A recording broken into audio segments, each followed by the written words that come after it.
Main হচ্ছে এরা ticket জায়গা আছে 10,000 জনের, এরা টিকিট বিক্রি করছে 1 লক্ষ জনের, তাহলে সমস্যা তো অবশ্যই হবে। দেখেন বিষয়টা দেখেন, আপনার সাংবাদিক, আপনাদের মাধ্যমে এগুলো আমরা সবাইকে বলতে চাই। আমাদের জেলা প্রশাসক আছে, ওদেরকে বলতে চাই, এবং টিম পরিচালনা কমিটি আছে, ওদেরকে বলতে চাই। এখানে অনেক বাইরের টেকনাফ থেকে আছে, ওরা গাড়ি ভাড়া দিয়ে আসছে 300 টাকা, যাওয়ার সময় দিবে 300 টাকা, এখানে টিকিট নিচ্ছে 300 টাকা, ভাই 900 টাকার টিকিট দিয়ে যদি ওদেরকে মেরে মেরে বের করে দেয়, আপনারা কি মানবেন?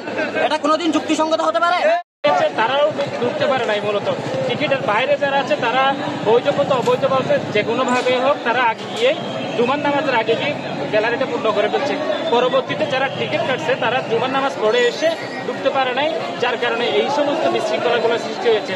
এবং পরবর্তীতে আইনশৃঙ্খলা বাহিনী খেলা চালানোর জন্য যখন উদ্যোগ নেয়, তখন তাদেরকে জোর করে বের করতে চাইলে তারা বাইরে এসে একটা ইট পাটকা ছুটে পেটার দেয়। একটা সরকারি ক্ষয়ক্ষতি হয়েছে, অনেক মানুষ আহত হয়েছে আমরা দেখতে পাচ্ছি। সদর হাসপাতালে খোঁজ নিয়ে জানা গেছে ইতিমধ্যে 10 জন হাসপাতালে নেয়, 10 জনের অধিক হাসপাতালে নিয়ে আটক করা হয়েছে কয়েকজনকে, যাদেরকে চিহ্নিত করা গেছে। তাদেরকে আটক করে অলরেডি আইনশৃঙ্খলা বাহিনীর হাতে তুলে দেওয়ার জন্য প্রস্তুতি নিচ্ছে। তাদেরকে ধরে এক জায়গায় রাখা হয়েছে, কিছুক্ষণের মধ্যে তাদেরকে আইনশৃঙ্খলা বাহিনীর হাতে তুলে দেওয়া হবে।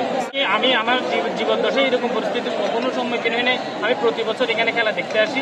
আমি যত বুদ্ধি হওয়ার পর থেকে এরকম পরিস্থিতি আমার নজর আসে না। আমি দোষারোপ করবো যারা এখানে আইনশৃঙ্খলা কমিটি বা এখানে খেলার টুর্নামেন্ট পরিচালনা কমিটি যারা ছিল, তারা আয়োজক কমিটি যারা ছিল, তারা কিন্তু পরিপূর্ণভাবে অবগত ছিল না। সকাল থেকে আমরা দেখে আসছি কোনো প্রশাসনের কোনো আইনশৃঙ্খলা বাহিনী এখানে উপস্থিত ছিল না, যার কারণে টোটাল একটা বিশৃঙ্খলা সৃষ্টি হয়েছে সকালে 10টা থেকে 11টা থেকে।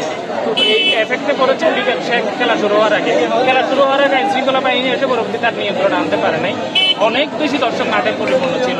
গ্যালারি ভেঙে, মাঠ ভেঙে তারা মাঠের গেট ভেঙে তারা মাঠে ঢুকে গিয়েছিল, যার কারণে আর আইনশৃঙ্খলা বাহিনী তাদেরকে নিয়ন্ত্রণ করতে পারেনি। পরবর্তীতে জোর করে যখন তাদেরকে বের করা হয়েছে, তারা বাইরে এসে হামলা চালিয়েছে। এটা আমাদের জন্য খুব একটা দুঃখজনক, ন্যাক্কারজনক বলে মনে করি আমাদের কক্সবাজারের এই অঞ্চলের জন্য। দীর্ঘদিন পরে ফাইনাল খেলা দেখার জন্য দূর দূরান্ত থেকে আসছে, তো তাদের মধ্যে একটা আকাঙ্ক্ষা আছে, ইচ্ছা আছে, কিন্তু সেটা যখন আমরা মাঠে ঢুকতে না পারবে তখন স্বাভাবিকভাবে বাইরে উত্তেজনাটা ছড়িয়ে পড়ে। এই উত্তেজনা থেকে আজকে ধাওয়া পাল্টা ধাওয়া, প্রশাসন, পরবর্তীতে আর্মি আনা হয়েছে, র্যাব আনা হয়েছে, পুলিশ আনা হয়েছে অতিরিক্ত।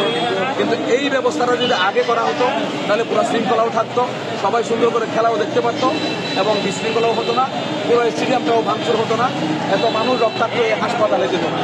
সব মিলিয়ে এই টোটাল অব্যবস্থাপনার জন্য পূর্ব প্রস্তুতির অভাব ছিল, এবং এই প্রস্তুতির অভাবের কারণে আইনশৃঙ্খলা বাহিনীর সাথে সমন্বয় মিটিং না করার কারণে আজকে এই অব্যবস্থাপনাটা হয়েছে এবং এই গণ্ডগোলটা হয়েছে।